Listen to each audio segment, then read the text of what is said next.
አንሷል፣ ቲክቶኩ ግን በዝቷል። ሁላችንም ጠዋት ተነስተን ፊታችንን ታጥበን አምላካችን ከማመስገን ይልቅ ሁላችን እጃችንን ወደ ስልካችን ሰንዝረን ቲክቶክ፣ ፌስቡክ መኝታችን ላይ ሆነን ምናይ ሆነናል። ሳናስብ እንናገራለን፣ በሰው ሁሉ እንፈርዳለን። ሐሜቱ፣ ማማረሩ፣ ስድቡ፣ ውሸቱ ምንልከው መልእክት ስንቱን አቁስሏል። በየሶሻል ሚዲያው ስንቱን ሰብራችሁታል፣ ስንቱን ሰብረነዋል። እጆቻችን የተጠመዱት ስልክ ላይ ነው። ስልክ ላይ እዚህ ተቀምጦ እኮ ስልክ የሚጎረጉር ሰው አለ። ዛሬ ዓለም በጫጫታ ተሞላች። ስልካችን ይጮሃል፣ ቴሌቪዥኑ ይናገራል፣ ኢንተርኔቱ ይናገራል፣ ማህበራዊ ሚዲያዎች ቲክቶኩ ይለፈልፋል። ምንም አይለፈልፋል፣ ሁሉም ጫጫታ ነው። ግን ወደ ልባችን የሚገባው የትኛው ድምጽ ነው?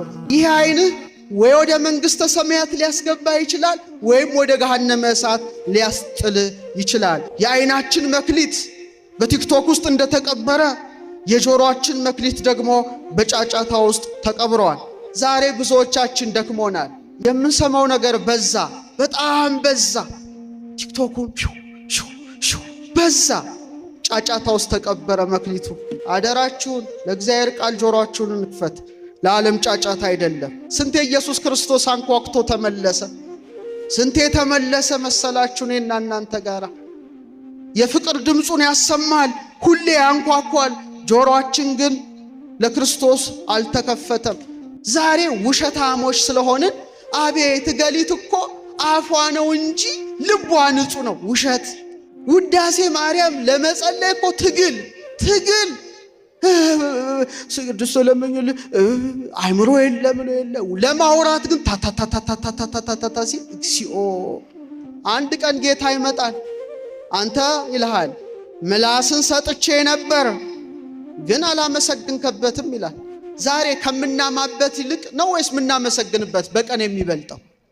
ሊቃውንት በተለይ የግዕዝ በግዕዝ መተርጉማን 5 መክሊት የሚሉትን 5ቱ የስሜት ሕዋሳት ብለውታል። 5ቱ የምን ሕዋሳት? የስሜት ሕዋሳት።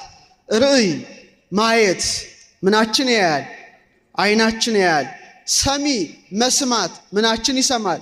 ጆሮአችን ይሰማል። 2 አጼኖ ማሽተት ምናችን ያፈሽታል? አፍንጫችን።